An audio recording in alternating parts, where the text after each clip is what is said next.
um jovem promissor do qual seus ideais já foram usar o Jujutsu para proteger aqueles que não possuem. Sempre firme nas suas convicções, um ponto de virada parece ter levado o Suguru Geto aos extremos, os quais os caminhos podem ser muito turbulentos. Eu sou Lisa Guerra, psicóloga, e nesse vídeo vamos entender a trajetória e elementos da psicologia que podem ser relacionadas aos personagens mais ambíguos de Jujutsu Kaisen. Aqui no card você encontra uma playlist com diversos outros personagens desse anime maravilhoso, como o Toji Fushiguro e o Nanami. Bem-vindo a bordo de mais um vídeo e bora! Vai rolar, o povo do gueto mandou avisar.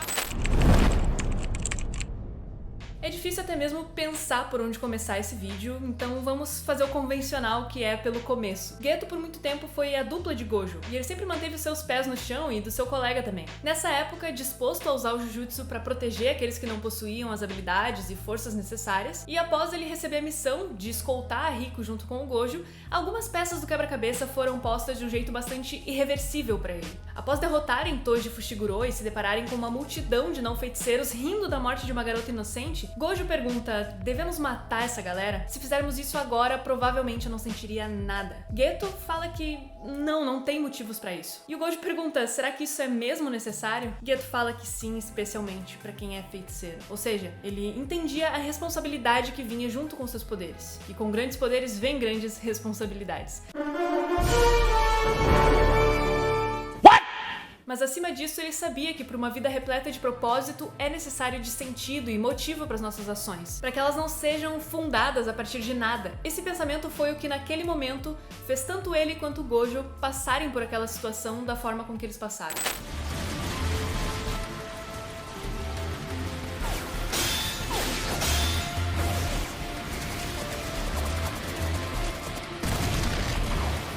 Wolfram Schultz, um professor de neurociência na Universidade de Cambridge, nos anos 80 fez parte de um grupo de cientistas que estudou os cérebros de primatas e como eles aprendiam a realizar certas tarefas, tais como puxar alavancas, abrir trancas.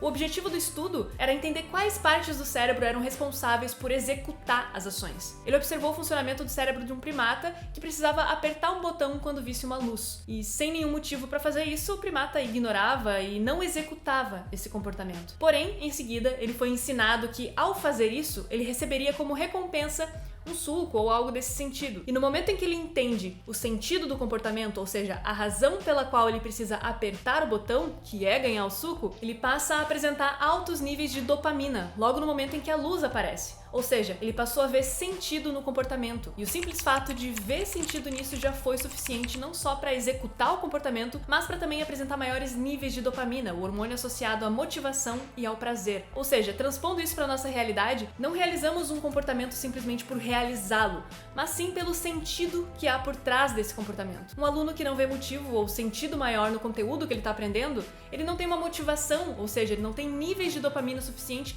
para executar aquele comportamento de aprender.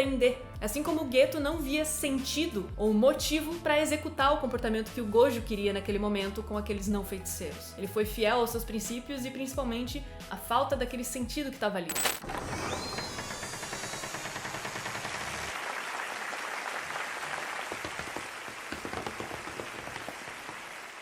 Usando essa mesma lógica, a gente pode pensar nas nossas próprias metas e que o fato de construir um motivo para elas, de visualizar o sentido onde elas vão nos levar, podem fazer com que a execução do comportamento necessário para alcançá-las seja mais fácil, mais prazeroso em alguma medida.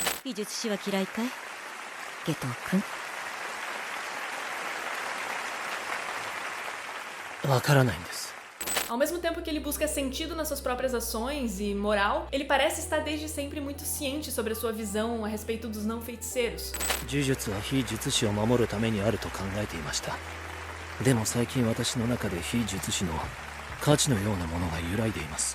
E é na conversa com a Yuki Tsukumo que ele tem ali motivos, razões para qual preencher finalmente essas lacunas, revelando um caminho bastante sombrio do qual ele ia trilhar sozinho.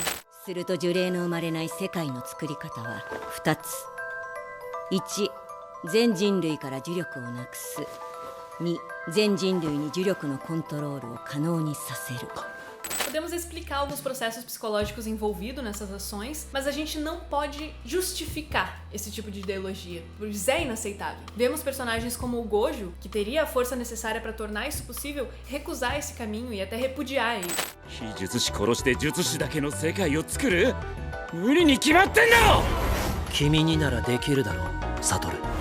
自分にできることを人にはできやしないと言い聞かせるの。 Agora, toda a motivação que funda os atos do gueto, que foi preenchida com esse sentido, outro significado, que não diz mais respeito a proteger os mais fracos, mas sim exterminá-los. Afinal, ao invés de combater as maldições, Geto queria ir na fonte, exterminar aqueles que são a causa de tudo. O mesmo Geto que impediu o Gojo de matar aqueles humanos por não haver razão, agora trouxe significado para esses atos. É como se ele estivesse tentando arrancar o mato pela raiz, só que com maldições ao invés de jardins, enfim, você entendeu aí.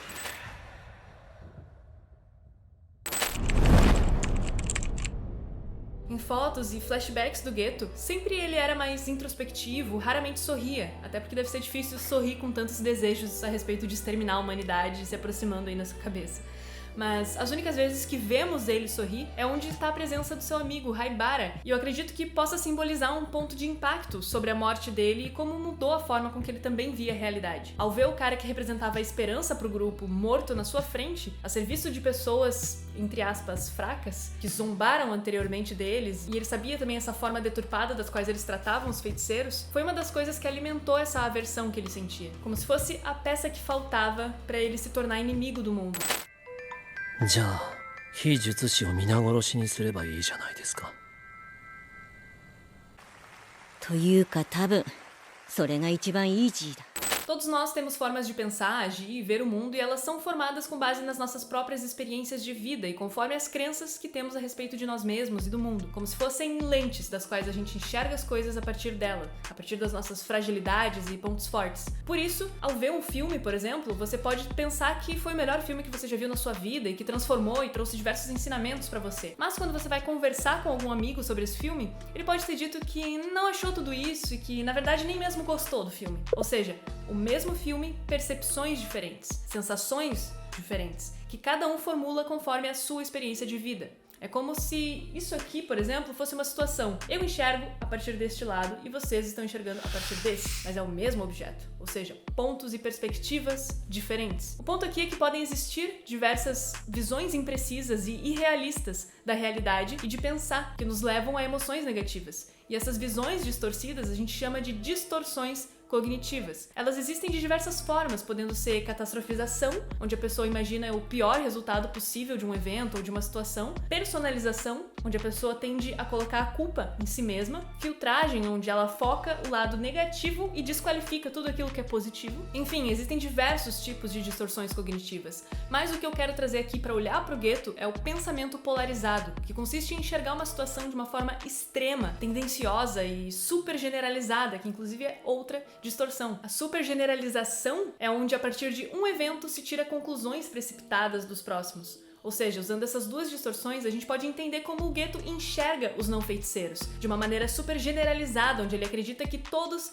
são indignos e que o mundo seria um lugar melhor sem todos eles. O pensamento polarizado mostra que o fato de ele ter tido experiências ruins com não feiticeiros fez com que ele acreditasse que todo o seu esforço de protegê-los não serviu pra nada e que ele vai levar isso a outro extremo, e só assim poderia ser a solução. Como eu disse, a nossa visão de mundo é moldada pelas nossas experiências e por aquilo que acreditamos que é certo. Às vezes, as nossas lentes podem estar sujas, mostrando visões distorcidas da realidade com base nas nossas experiências passadas. Um aluno que vai mal na prova pode acreditar que é burro ou que não adianta se esforçar para nada, afinal nunca vai sair do lugar. Isso vale para diversas áreas da nossa vida, com diferentes visões de mundo. Então, como saber se a nossa visão de mundo de fato está correta ou se ela não está passando por um processo de distorção cognitiva? Um exercício que pode ajudar muito é estabelecer uma linha de pensamento com o título "Se esse pensamento condiz com a realidade, então..." e num lado da linha você preenche com o que pior poderia acontecer a partir dele.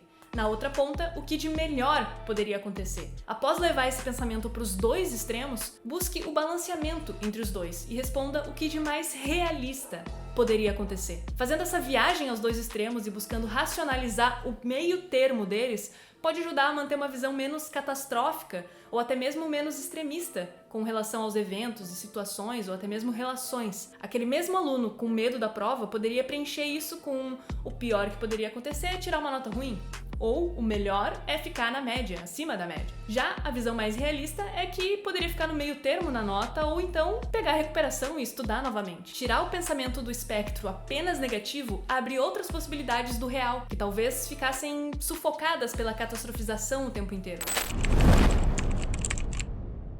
Geto exorcizava e ingeria maldições, uma dieta bem suspeita inclusive, mas com tanto sacrifício nessas ações, ele se perguntava por quê, ou melhor, pra quem? E esses questionamentos o levam a um abismo repleto de outros significados. Diversos estudos no campo da psicologia buscaram investigar até onde vão os atos daqueles que se consideram superiores em status, e até onde a sua demonstração de autoridade, poder e força podem ir. Mas sem dúvidas, o estudo mais assustador a respeito disso é o experimento da prisão de Stanford. E spoiler, não acabou bem. O psicólogo social Philip Zimbardo, em 1971, projetou um experimento para investigar como situações de poder poderiam influenciar no comportamento humano, particularmente na dinâmica entre guardas e prisioneiros, que no mundo de Jujutsu a gente poderia levar uma metáfora para feiticeiros e não feiticeiros, digamos assim. Mas só para ilustrar, tá bom? O experimento envolveu uma simulação de prisão na Universidade de Stanford, onde os participantes foram aleatoriamente designados para atuar como prisioneiros ou guardas. No entanto, o experimento precisou ser interrompido após apenas 6 dias, em um programa que era originalmente planejado para durar semanas, devido a um rápido desenvolvimento de comportamentos abusivos, degradantes por parte dos guardas em relação aos prisioneiros. O estudo destacou a rapidez com que as pessoas podem se adaptar a esses papéis sociais extremos e